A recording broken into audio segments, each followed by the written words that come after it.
नारे तकबीर, नारे रिसालत। पाकिस्तान का मुकद्दर बदलने वाला है, कौम का मुकद्दर बदलने वाला है।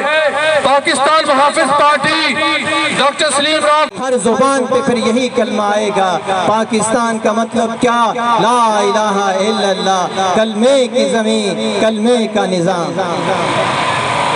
और पाकिस्तान में इस्लामी निज़ाम को नाफिज करें। वमा अलैना इल्लल बलाग मुबीन।